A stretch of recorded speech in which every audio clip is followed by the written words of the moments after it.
මම සුදු අම්මියාට එකක් දුන්නා. සුදු අම්මියා මට එකක් දුන්නා. සුදු අම්මියා ලවා මම එකක් ගත්තා. තේරුණාද? ඒක කතාව. තේරුණාද? සුදු අප්පච්චි සුදු අම්මිට එකක් දුන්නා. හරි?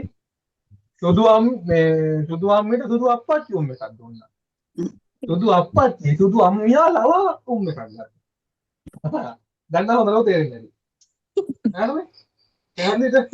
එතන අර සුදු අප්පච්චි සුදු අම්මියා ලවා ගන්නකොට සුදු අප්පච්චි අනේ සුදු අම්මියා මට එකක් දෙන්න නැහැ කියලා පොඩි රික්වෙස්ට් එකක් දීලා තියෙනවා.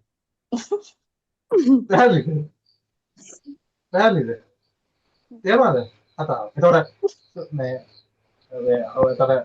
මේ මොකද්ද? දැන් සුදු අප්පච්චි සුදු අම්මට මේ එකක් අගිරු කරොත් ආගේ උමනාව තියෙන්නේ. සුදු අප්පච්චි. එතකොට සුදු අම්මි පුරේරු කරොත් සුදු අම්මිගේ උමනාව සුදු අප්පච්චි දීලා. සුදු අප්පච්චි මොරව් කරගත්තොත් සුදු අප්පච්චි උමනාව සුදු අම්මි දීලා. ඒක හොඳට මතක තියාගන්න. එතකොට මෙතන තියෙන්නේ කවුද කාට කවුරුද කරන්නේ කාගේ උමනාවෙන්ද කියන එක තමයි හැමතිස්සෙම වැදගත් වෙන්නේ. පැහැදිලිද? ඔව්. හරි.